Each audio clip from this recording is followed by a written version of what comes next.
Andrea Yates doesn't want to step foot outside of the institution she's in, and we're going to talk about it in today's video.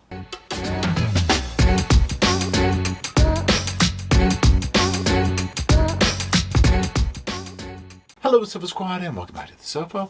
My name is Paul and today we're going to be reviewing an update in the Andrea Yates case.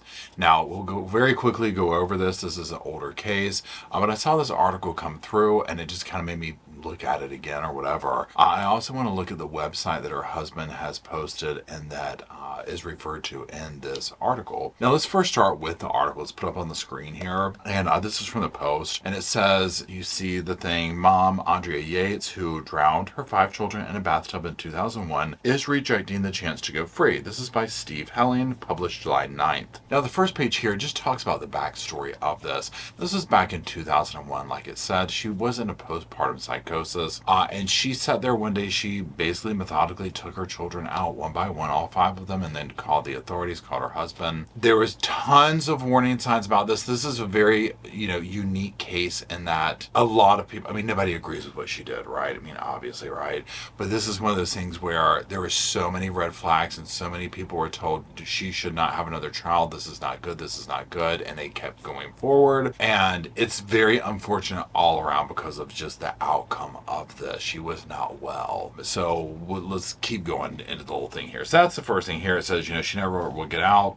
She is in a mental hospital. And it says that the Post has confirmed that Yates declined a hearing last month that would have determined whether she was competent to be released. It says under the terms of her conviction, she is eligible to undergo a review each year. And she has repeatedly declined to be assessed. Now moving on, it says that she, 60 years old, lives a quiet life inside Kernville State Hospital, which is intended for those acquitted of a criminal offense and committed by a court to receive inpatient mental health services. You'll see a couple of little pictures that I put up there here on the screen of that.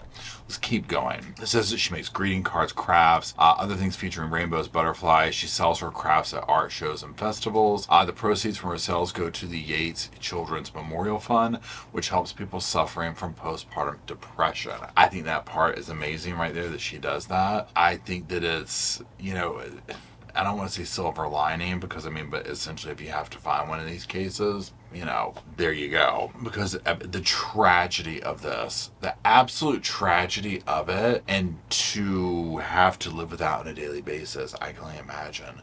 So let's keep going. It does say that she has access to the internet. She often spends time on the family website launched by her husband, where she can look at photos of her children. It says that she was 31 back in 2001 when she drowned the 5 kids in the bathtub at their Houston home. Now, very quickly, let's look at that website, just a little screenshot of it. And you'll see here it says Yates Kids, a site dedicated to the memory of my children. It says welcome. And it says this site is a memorial to my precious children, Noah, John, Paul, Luke, and Mary Yates, who passed away on June 20th, 2021. This site contains one page for each of my children and another page for our family. I have a separate site to discuss related topics. Thanks for visiting, Rusty Yates. Now I clicked that other link there and it didn't work. It's down or whatever. And one of the things, I think the family section or whatever, you can go to the website and poke around if you want to, but it basically is like talking from the perspective of the child. And honestly, y'all, it was very heartbreaking to read because you're like, oh my, it was like, I would have been this old, and you're like, oh my God.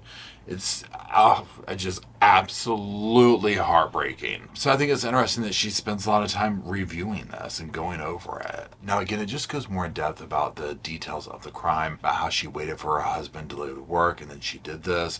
She calls 911 repeatedly. She reported their deaths. She calls Rusty, tells him to come home. And it says that she was originally charged with 5 counts of capital M. The prosecution called the crime heinous and advocated for the DP, but the defense argued that she suffered from depression and psychosis as a result of her recent delivery, and that caused her to unalive her children. They sought intensive mental health treatment rather than prison. Now, it does say about the original conviction, and this is what was interesting about this case, she was eventually convicted of capital M. She was sentenced to life, but even behind bars, it's like she kept having these delusional thoughts. She told authorities that she had considered taking the kids for a couple of years to save them from eternal damnation. And then she says, and it quotes her, "My children weren't righteous," she told her her jail psychiatrist, according to court documents. They stumbled because I was evil. The way I was raising them, they could never be saved. They were doomed to perish in the fires of hell. Based on her mental state, Yates' lawyers appealed the case and were granted a retrial. She was found not guilty by reason of insanity in 2006, and that's when she was sent to this place, Kernville. Now, it does say that while she's eligible for a hearing to determine her sanity,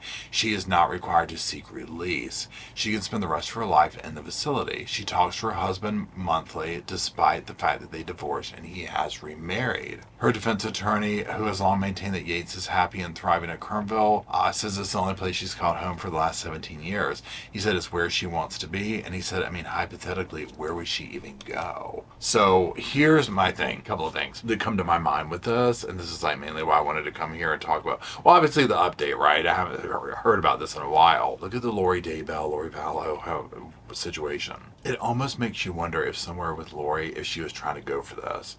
You know what I'm saying? Like this type thing right here. Now, granted, completely different circumstances, right? You know, completely different circumstances. Like, you know, different diagnoses, the whole 9 yards, okay? Secondly, with her lawyer, I mean, I agree, right? It's like, say she did get out. What's she gonna do? Where's she gonna go? I mean, okay, now you're out in the world. I mean, you took the life of your 5 children. Your husband is remarried. You know what I'm saying? Where do you go from there? What do you do? She clearly has found meaning in the facility she's in. She makes these crafts. They go to, you know, different things and whatnot. So, yeah, I wouldn't want to get out either. I wouldn't want to get out either, especially the fact that you were able to overturn a capital M case and then go back and get this and be committed to the facility. So I don't blame her. I would not want to leave. So I find that part interesting, but you know, I mean, it is what it is. And again, this is such a unique and tragic case, the way it unfolded. It's kind of like a 1 in a million type case. And I think a lot of people try and use this as a defense, right? And it doesn't work. You know what I'm saying? Like, it so rarely works. I would question if this went up through the court system today, if she would be able to be found guilty by, you know, by insanity, or not guilty by insanity. I would highly question that, but, you know, who knows? So anyways, I know that y'all, this is a short video here, so I just wanted to quickly drop this update, see what y'all think. Let me know what your stance was on the case itself. Again, I preface it with saying no one agrees with what she was right? But a lot of people can understand, look, this is a real thing. This is where she was coming from. Many doctors were saying, bing, bing, bing, bing, bing, major red flags, don't have another kid, don't do this, don't do that. You know, so I'm curious what your thoughts are on that process. So that's all. I appreciate you watching. If you're still watching, thank you very much. And that's it. Drop some sofas down in the comment section for myself, for Roscoe in spirit, so that we can hang out down there and talk about this case, all the other ones we do talk about here at the sofa. And until I do meander my way down to the sofa, or down to the comment section on the sofa, I'll see y'all soon. I just wanted to say thank you again for watching the whole video, and also thank you for being part of the Sofa Squad. Special thanks to all the Patreon members, channel members from both of my channels, everybody who likes, shares, subscribes, comments in the comment sections. It helps the channel out so much. Now, don't forget, I do have that other channel, the podcast channel. That's where we go live, we hang out, we talk. We have kind of sort of a schedule, but just be sure and check it out. I'll put it up here on the screen. Also, if you're looking for merch, be sure to check out my Teespring store. I'll put that up here. And then, like I said in the beginning of the video, if you want to follow me and Roscoe on the Instagram, go on, check it out. It's right here on the screen again. But once again, thank you very much. I really appreciate you being part of the Sofa Squad, and I'll see you in the next video.